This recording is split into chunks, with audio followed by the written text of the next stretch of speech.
Welcome to On Texas Football. I'm Bobby Burton, joined by Bob Shipley and Rod Babers. Guys, we're going to talk a little Longhorns versus the Washington Huskies. This is going to be our prediction show. But before we actually get to the actual predictions, Coach Shipley had an idea here that we're going to follow up on and try to break it down a couple of different areas. We're going to take an offensive matchup for Texas and a key defensive matchup for Texas. And kind of go through that process and really what we think. Coach, I know that you wanted to get at it first, and so I'm going to let you go. You took the Texas I think you took the Texas offensive line versus the Washington defensive front. Is that accurate? Well, I think it is. I hope they don't disappoint me. But, I like the way that our guys are playing. I like the way they progress throughout the year.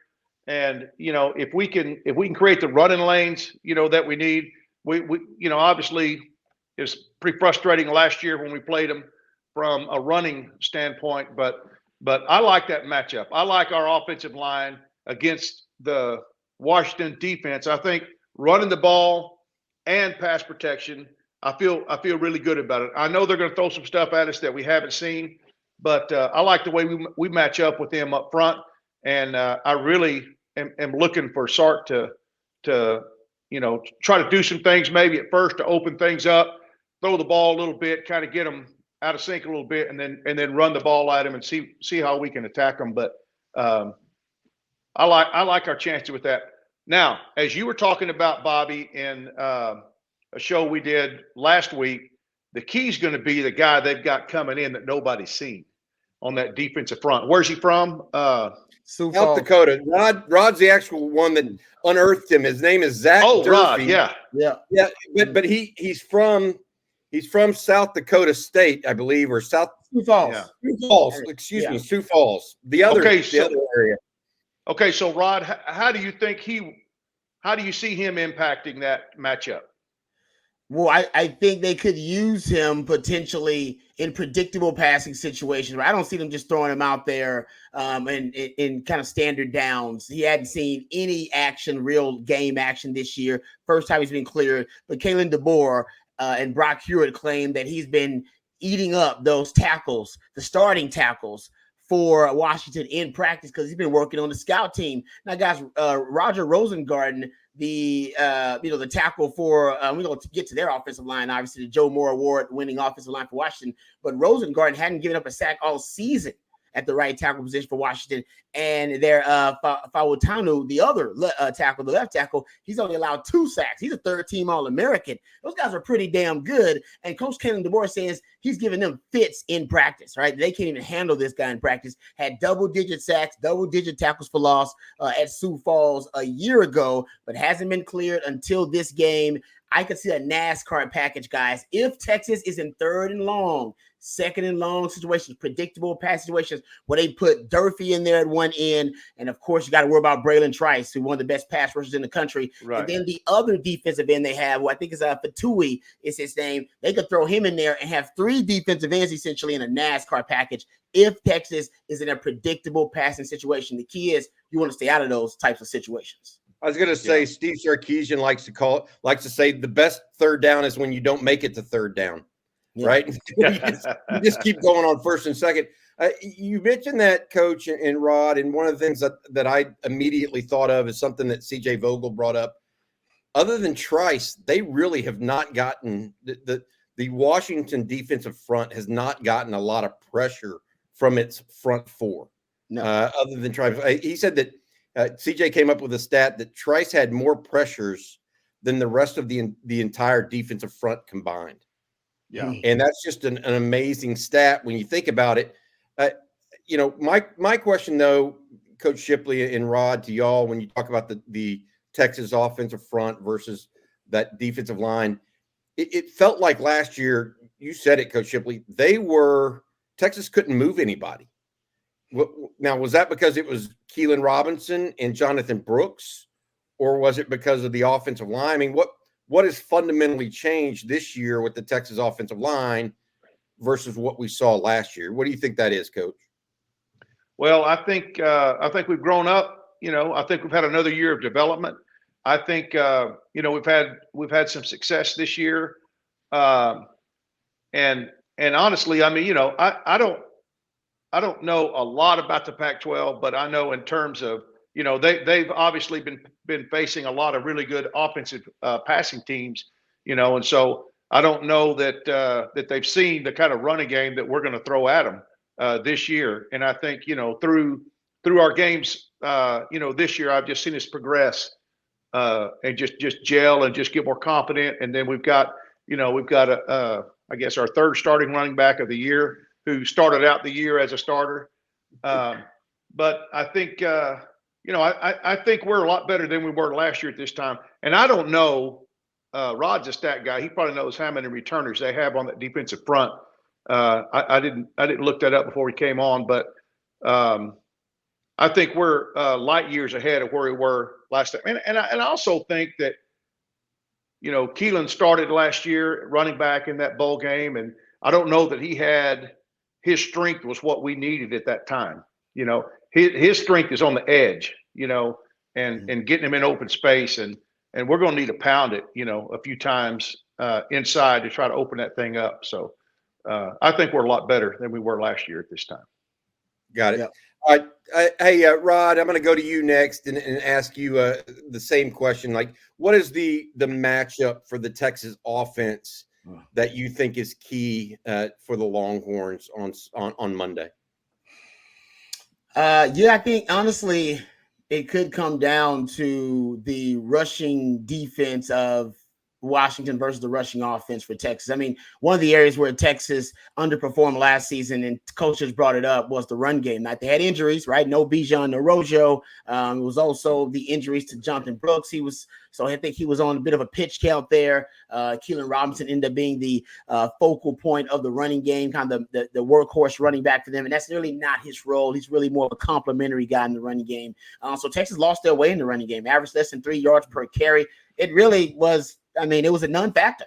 And they were dumb. It was a lopsided advantage for Washington in the running game, over 150 yards for them in the running game, 5.5 yards per carry. One of the best ways to keep that prolific passing offense for Washington off the field is to maintain the football, keep the football, and convert. All right. Long, sustained drives. You do that with the running game. You're going to need the running game to do that. I do believe Texas should start out with the passing game. I think Sark will. The weakest, kind of defensive down for Washington is first down, early downs. Best passing downs for Texas in terms of efficiency have been first and second down. I think they'll open up with high percentage passes early on, but you're going to need the running game to sustain those long drives. And that's the strength, or one of the strengths of the Washington defense. They're actually one of the better rushing defenses in the Pac-12, around top 40 in the country. They can make some plays there, but it'll be up to Texas to be able to control the game, control the ball with the running game. I don't think they're going to be able to, I don't think that's how they're going to move the ball necessarily, but I do think to be able to control the game, long, sustained drives, keeping the Washington offense off the field, most importantly, you definitely going to need that running game. Do you think that, I want to ask both of you guys this, do you think CJ Baxter is that guy for Texas, or do you think it's a guy maybe a little bit like Jaden Blue, who can hit it up inside a little bit, but still has that speed to the edge, or something totally different, Rod, and I know you're a big fan of this, a 2 running back package? Because Sark has had a lot of successes you've documented. I mean, what's the formula there? Is it a little bit of all of that? Maybe. I mean, maybe that's really the answer, right? I think it's got to be variety. I think Sark said his best when his offenses have variety, when they have diversity in personnels and personnel packages, formations.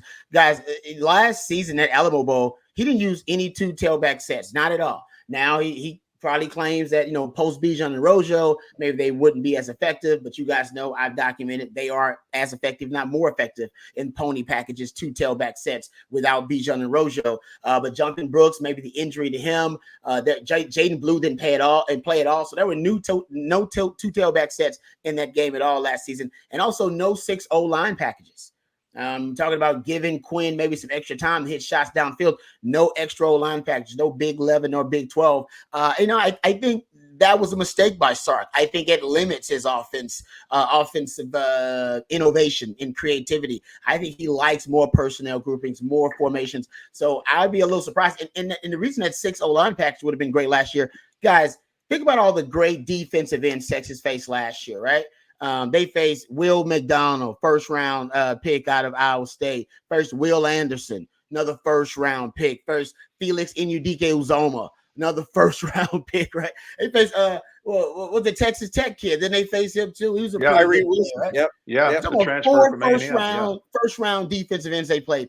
And none of those guys went off in terms of being prolific pass rushers in that game, making a lot of splash plays. Braylon Trice had 2 tackles for loss and 2 sacks in that game versus Texas. He probably performed as well as any of those first-round defensive ends Texas played, all right, last season when he played him in the Alamo Bowl. They will and they better have a plan for him. I think one of the ways to do it, throw another damn offensive lineman out there at him in a Big 12 or Big 11 package, force him to run around that guy. Because, he, as you point out, Bobby, and CJ pointed out astutely with his stats, and, you know, really kind of the prolific nature of Braylon Trice as a pass rusher, he's the only one they got. The rest of those guys, they're average to, you know, even below average pass rushers. He's elite, but he's the only one they got. They cannot allow him to be the guy that goes off again like he did in the Alamo Bowl last season.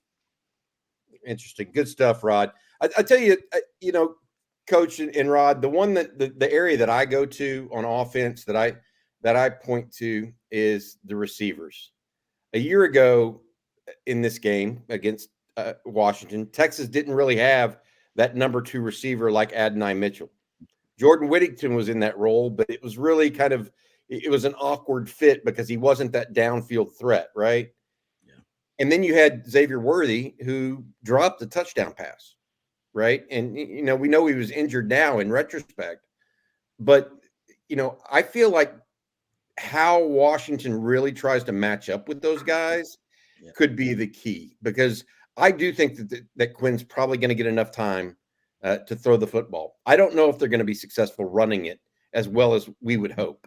You know, you don't know that, but I do think Texas can do some damage in the passing game if they just give Quinn enough time.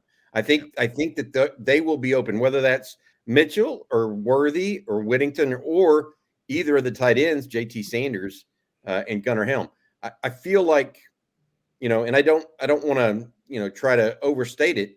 It's just Texas is so different at receiver today than they were a year ago. Coach, what do you think about that?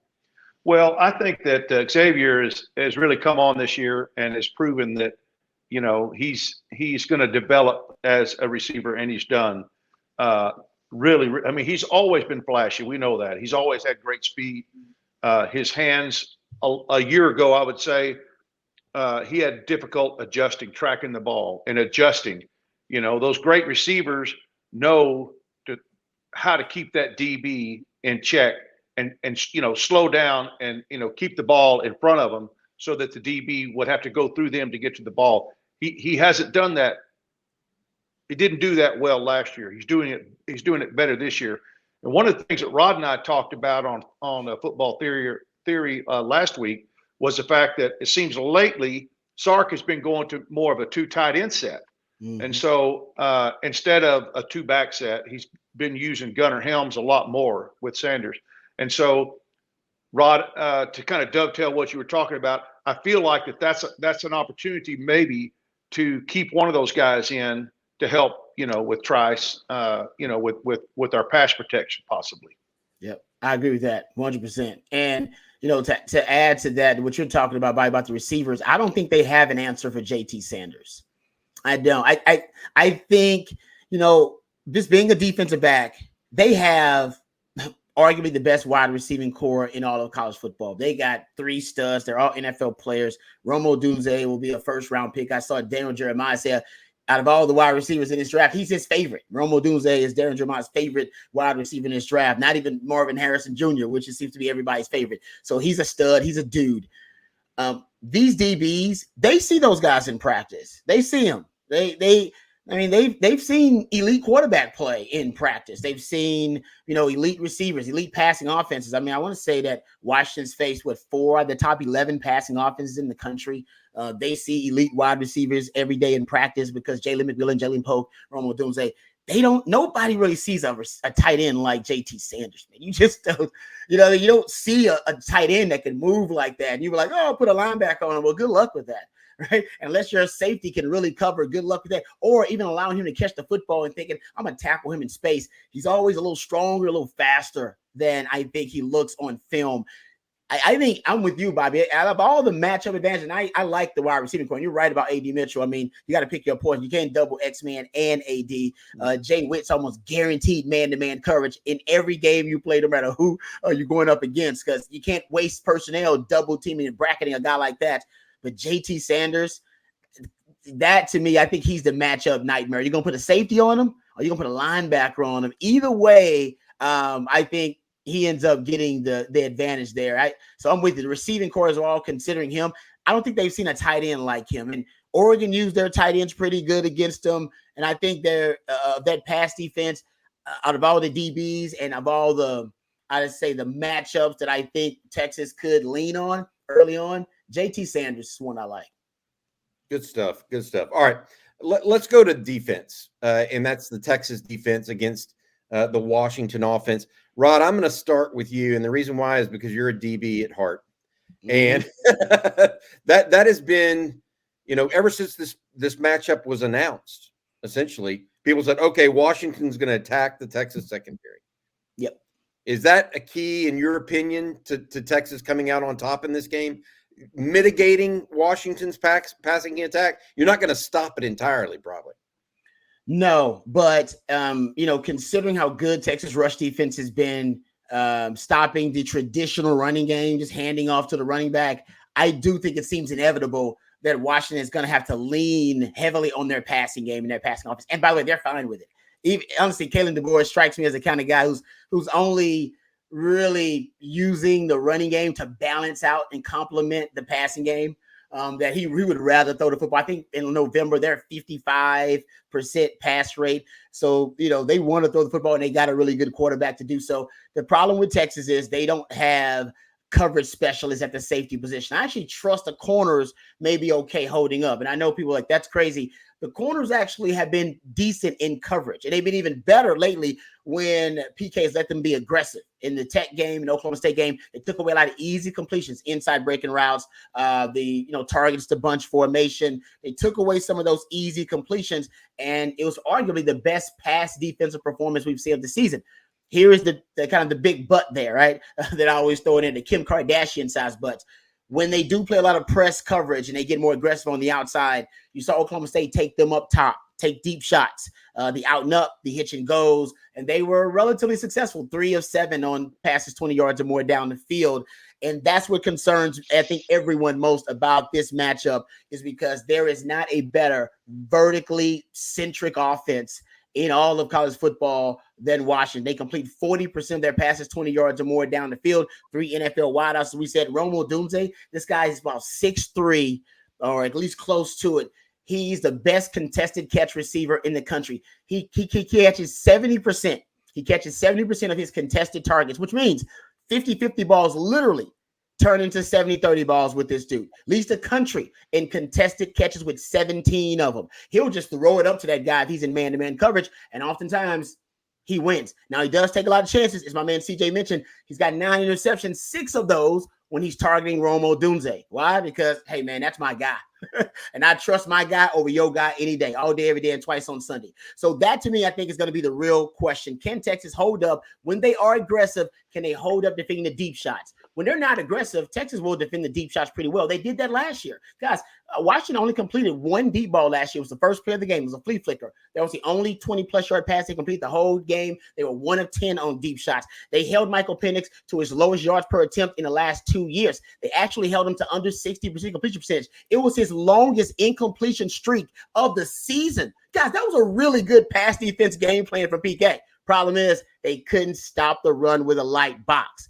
This year, however, I think they can, because they got a better rush defense. So the key will be, can Texas hold up defending the deep shots, much like they did last season, but this season when they get aggressive, when they decide to go up top over Texas, when they play bump and run, can Texas hold up? And I think the second part of that is money down. So Texas lost last year because Penix and the wide receivers were excellent on money downs, converting money downs. A lot of those guys, when they were targeting inside breaking routes and targets to closely clustered groups of receivers, bunch formations, they converted over 50% of their third downs and fourth downs when they targeted inside breaking routes. They converted over 80% of their targets to bunch on money downs when they were targeting bunch formations. So that's going to be the key. That's been something that's been plaguing Texas all season long.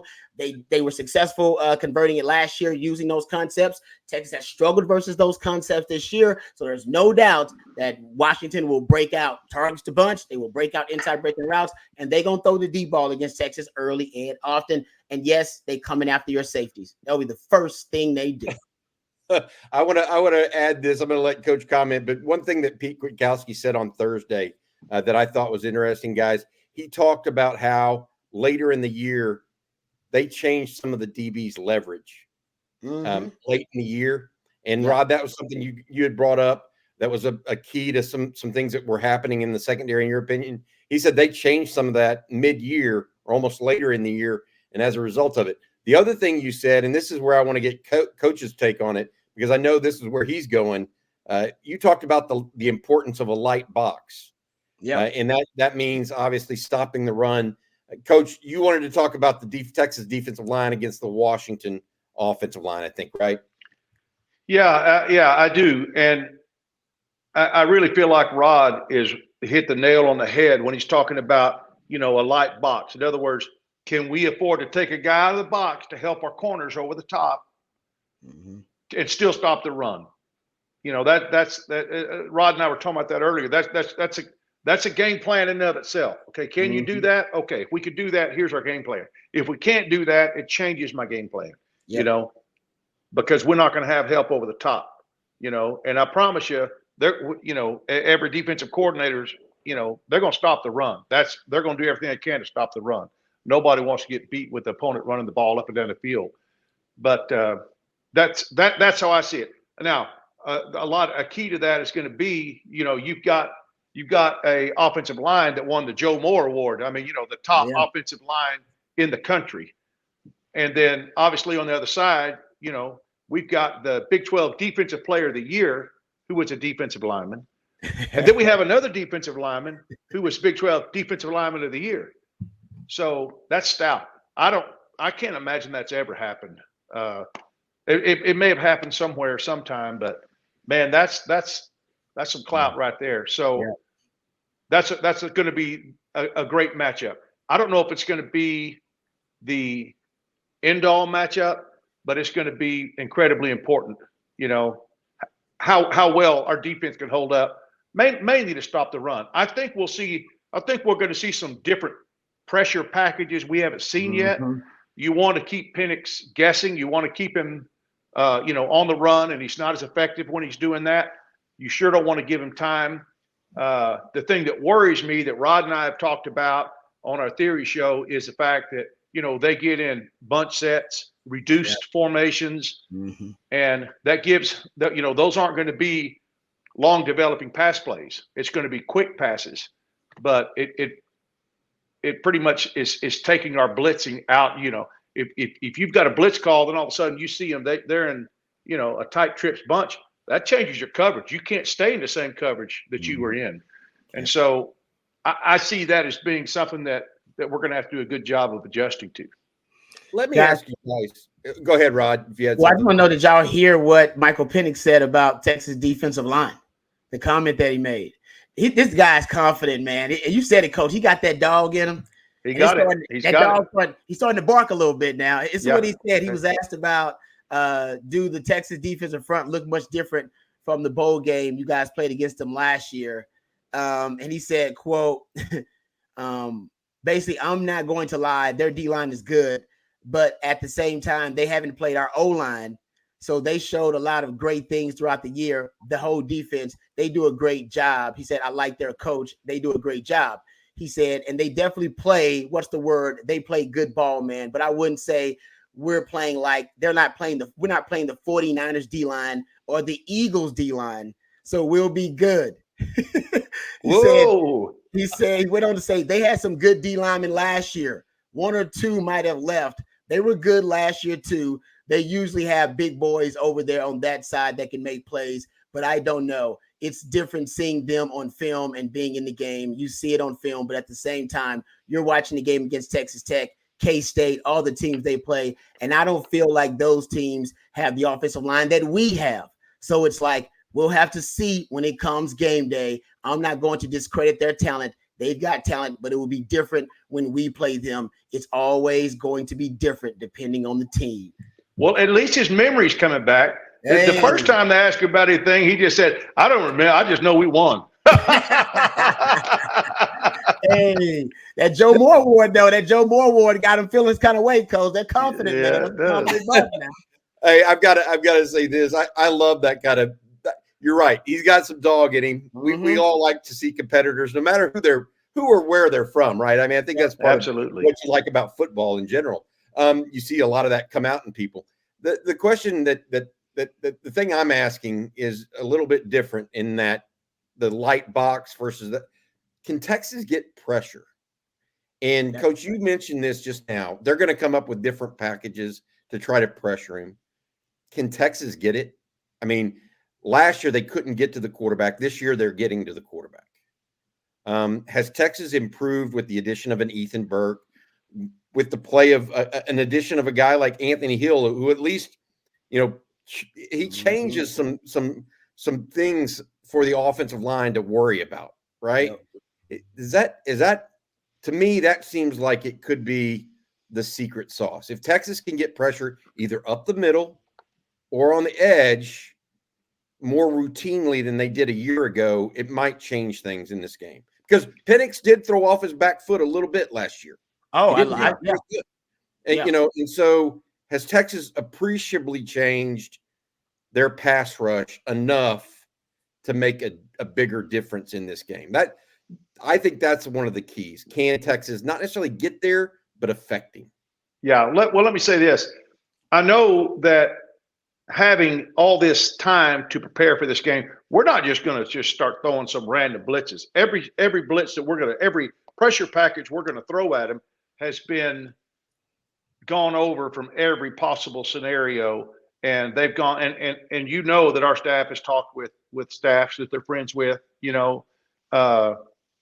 out on the West Coast, and looked at film, look at every lineman's weakness, all their protection packages, and we've dialed up some pretty good packages that offenses didn't have an answer for. Now, we didn't always have a great angle.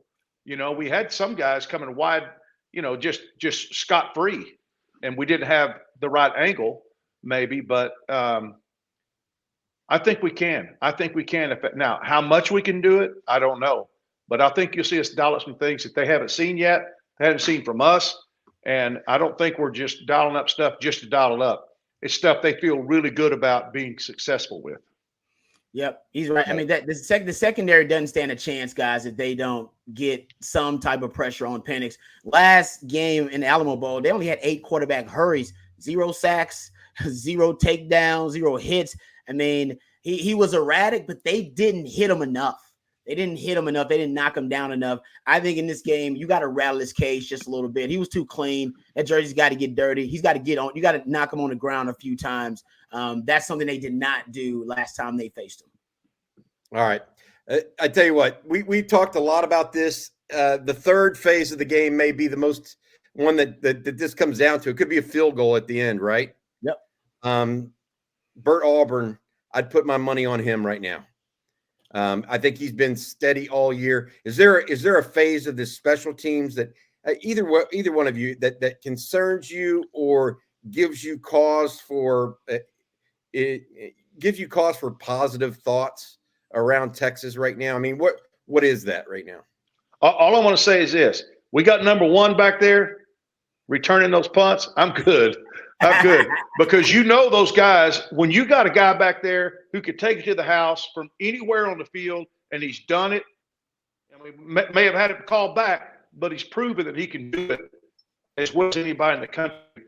That just gives you more incentive to get after it, and make sure that we're setting up a good wall or we're blocking the way that we should be blocking on the punt returns. To me, punt returns could be the key in the game. And I definitely give us the advantage in terms of looking at special teams and especially punt returns, which is, obviously in most games going to be the, punt return or the two plays that you do mostly in, special teams. Yep. I'll just throw out there, I know you can get sloppy on special teams after a long break. I haven't watched all the bowl games, but I promise most of the bowl games I've watched, I've seen special teams like fails and special teams mistakes, because I think it's, and even Chris Peterson brought this up in an interview that I listened to. He said that's one of the main lapses after a long time off is in special teams, because you can't practice those collision reps in practice. Coaches don't want to do it. They safeguard against that. So they'll go through the reps of the repetition of it, but you don't have those collision reps where guys are actually getting physical in special teams. And that's when, that's when you can make a lot of plays, punt blocks, you get kickoff returns, punt returns for touchdowns, because guys aren't used to, having those real live physical reps of special teams, because you just don't do that this late in the year. That can be a huge advantage because Texas has some of the best return game. Coaches talk about the punt return. Keelan Robinson's great on the kickoff return. They're great in the return game. So I'm with you. I think Texas has an advantage in the special teams. I think they've had it most of the year, actually. Shout out to Jeff Banks. Not even to mention our punt blocks. Exactly. Mm-hmm. That could be a big play waiting to happen, and a lot of games turn on special teams. I think that they need Bert Auburn to be perfect too. I'm just going to say that you can't miss a field goal that would put you up by 10 instead of just staying at 7. Right? You gotta hope that's what comes out the best. All right, let's get it down. We talked enough here a little bit. I want to talk to you guys about what you think the score of this game, and make your final prediction here as we go into Monday, and talk to you guys about what y'all really think this is going to come out to. I'm going to give mine first, and that way you guys can riff and take it from here. I'm going. Okay, this is what the winner gets. Hey, I'll take it, baby. Now, taking myself out of it. The winner of you two gets. Okay, you'll both get one. All right. That's what I'm saying, Coach. I want one too, man. Hey, I'll wear it. Coach, I love hats. I love hats, my man. All right, I've been waiting on this, Bobby. What you got? All right, 33-30 Texas. I think it's going to come down to a final. It's either going to come down to a final stand or a Bert Auburn field goal, and then they're going to have to hold on. There's something about this Texas team that makes me think that they've got the resiliency within them. They've got enough playmakers, and the playmakers are starting to make plays on a regular basis. That's what happened really from Iowa State on. I felt like the playmakers made plays when it mattered. I go back to A.D. Mitchell's catch against TCU. Those kind of plays don't just happen. Quinn Ewers made a perfect throw. Don't get me wrong. Steve Sarkisian had to have the confidence to make that call, right? Yep. It's been every time, except for the Oklahoma game, every time this year when there's been an issue that someone needed to step up, whether it was Tavondre Sweat batting the ball down on a pop pass or Byron Murphy bull rushing his way to the quarterback on that 4th down against Kansas State. All probability, Texas loses that game. They had 1st and goal from the 5 against Kansas State and still won. I think Texas is a little bit of a team of destiny right now. And I don't think, and I will say this year was a redemption tour of sorts, right? It would be interesting if they ended it with a redemption against Washington as well. They went and beat Alabama at Alabama. That was a redeeming win. They went up to TCU and beat TCU at TCU. I think that I'm going 33-30 Texas. Coach Rod, mark that down, Coach, so I can get that Shipley ring. I'm writing it right now.